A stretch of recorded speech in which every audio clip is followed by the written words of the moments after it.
Hey, how's it going, guys? Thank you for tuning in to VR Revelations once again. It is January 28th, the year of our Lord 2023. So, let's jump right into it. More updates on the situation in Bakhmut. I was just looking through the news and I saw this article here with an update on the situation there in the city of Bakhmut. This is coming via the Wall Street Journal. And as you can see here, it was updated today. So this is news from a couple of hours ago. And it does look like the Russians are making more advances there in the area of Bakhmut, or rather in the city of Bakhmut. So let's go ahead and zoom in on the map here. Of course, I covered I had an update a couple of days ago where I talked about how the Russians were encircling Bakhmut, and that does seem to be the case still. Of course, we know that a couple of weeks ago, the main focus was Soledar right up here, the salt mine city, which, as you can see here by this live UA map, which is pro-Ukrainian, they obviously now admit that the Russians have complete control of the city.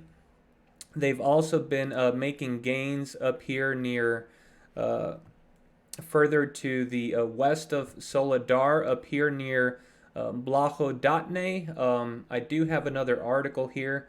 You can see Russian forces take control of Blagodatnoye settlement near Soledar via the Wagner group there. And so it looks like they continue to push west here near Soledar, while at the same time encircling Bakhmut down here. Now, they have been making a push from the south of Bakhmut towards the west, as you can see over here, and it seems to be that they are trying to isolate the city here as they continue to make a push towards Chasiv Yar right up here.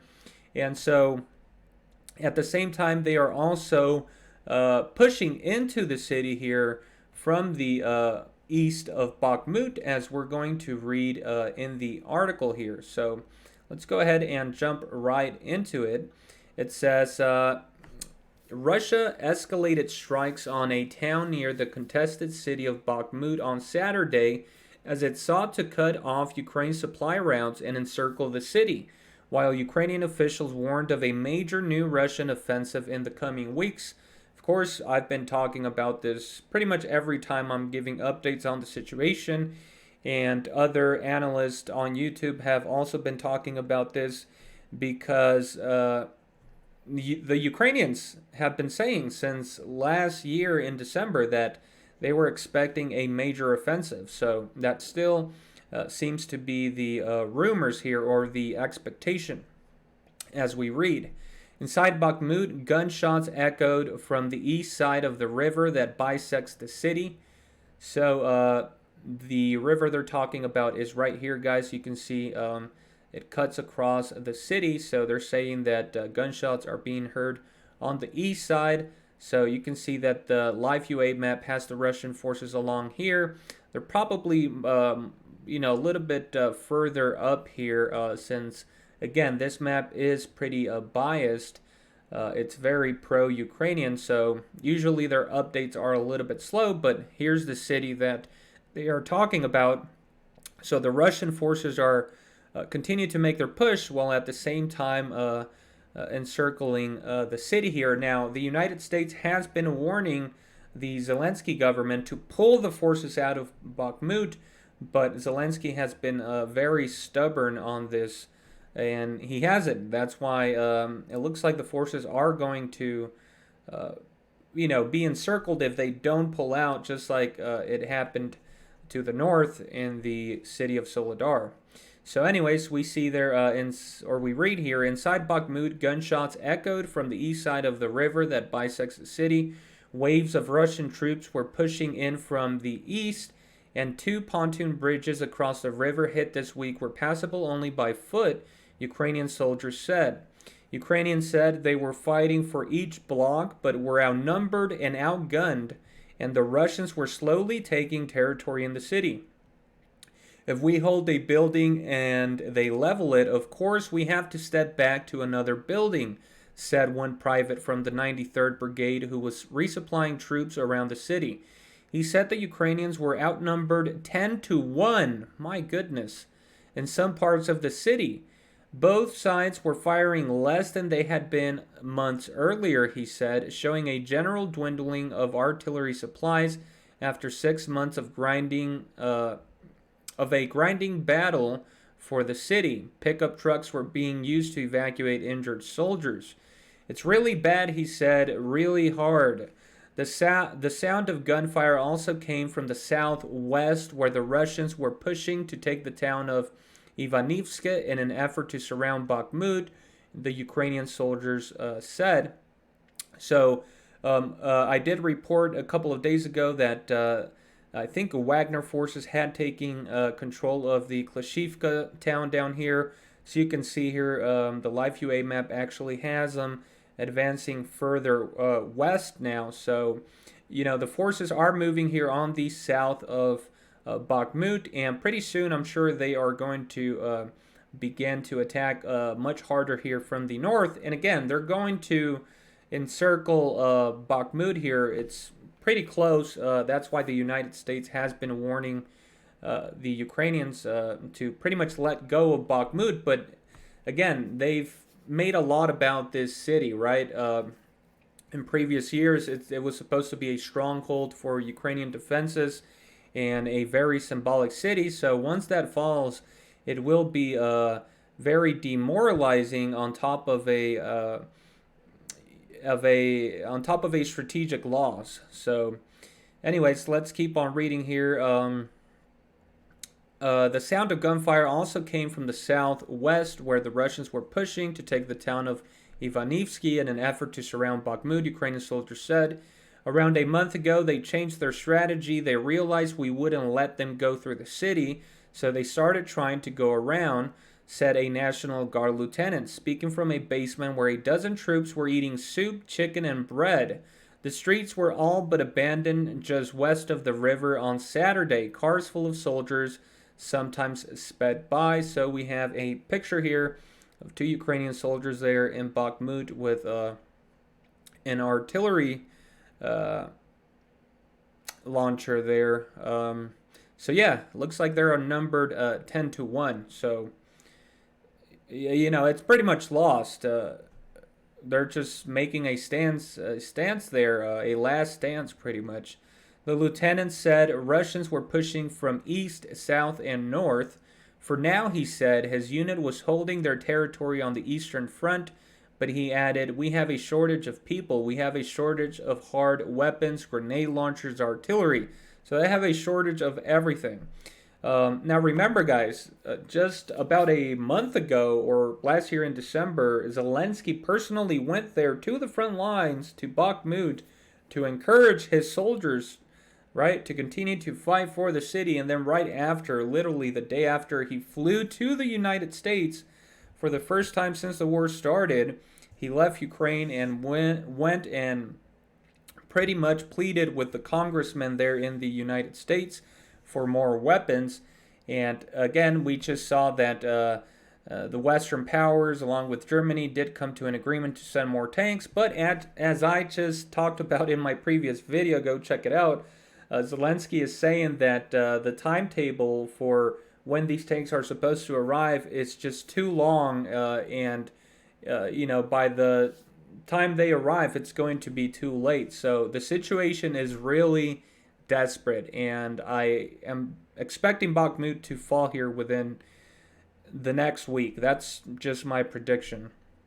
To the west of Bakhmut, the town of Chasiv Yar, which lies on a crucial road into Bakhmut. So hold on, it says, wait, let me backtrack here. The lieutenant said Russians were pushing from the east, south, and north. For now, he said his unit was holding their territory on the eastern front, but he added, we have a shortage of people, we have a shortage of hard weapons, grenade launchers, artillery. To the west of Bakhmut, the town of Chasiv Yar, which lies on a crucial road into Bakhmut from other parts of the Donetsk region, has become a target for Russian strikes. The town's elevated location provides Ukrainian troops with a point from which to target Russian defensive lines in Bakhmut with artillery. So you can see here, again, here is Bakhmut, and the town that we just read about there, Chasiv Yar, is over here to the west, if you can see my little cursor here. So it looks like the Russians have been using artillery strikes to shoot at this town here where Ukrainian soldiers are holding a position there. And because of its elevated location, from what we just read there, it looks like they are able to fire down into Bakhmut. So the expectation here is, I assume, is that as the Russians continue to move into Bakhmut, the Ukrainians can use this town and its elevated position to shoot at Russian soldiers down here with artillery, I'm assuming. But again, you can see the Russians are very smart about this. So they are now drawing closer to Chasiv Yar. And as we just read there, they keep launching artillery strikes at this so that they can take away that advantage there of the Ukrainians. So it continues. Pavlov Kirilenko, governor of the Donetsk region, said Russian attacks using multiple launch rocket systems had killed 2 people and wounded 5, with a school, a residential housing block, and private homes hit. The Russians are mercilessly scorching our earth with fire, he said in a social media post on Saturday, and they will be mercilessly punished. Every occupier will meet death on our land. The attack comes as Russia seeks to push Ukrainian forces out of Bakhmut after months of grinding battles and prevent them from bringing reinforcements into the city, which is currently the main target of Russia's campaign after more than 11 months of war.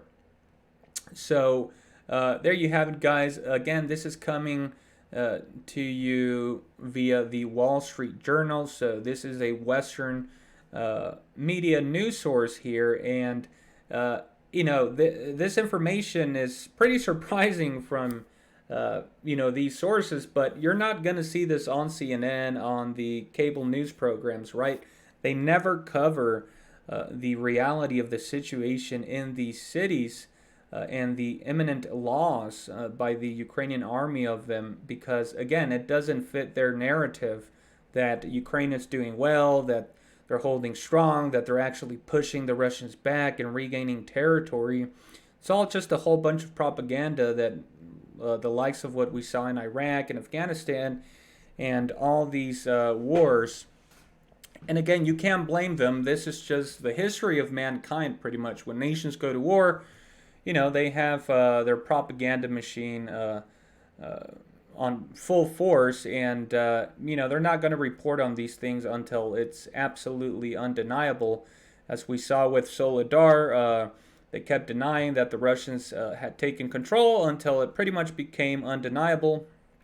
And they'll do the same with Bakhmut, but Bakhmut is going to be much bigger news, because once Bakhmut falls, I am expecting that this major offensive is going to give way, and we're probably going to see something major here, guys, like a death blow, because, again, these tanks that Ukraine is waiting for are expected to arrive at the very least by March, or by March, and that would be the German Leopard tanks.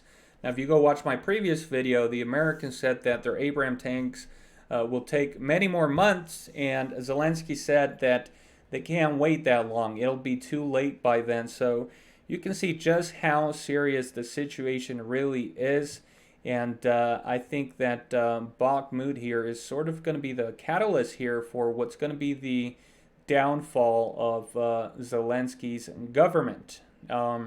And it could possibly coincide with this major offensive that many are rumoring is going to take place through Belarus here from the north, aimed at Kyiv, and also sort of at the central area of Ukraine here, in order to cut off Ukraine from the western side of Ukraine. And then there's also a push expected here from the south, and of course from the east. So I will definitely be keeping an eye out here on Bakhmut here in the next couple of days, guys. Anyways, remember, the truth is stranger than fiction. And again, make sure you give this video a like and make sure you subscribe so you can get notifications, guys, of these updates. And let me know your thoughts and opinions down below in the comments. And thank you for tuning in. Have a wonderful day and God bless.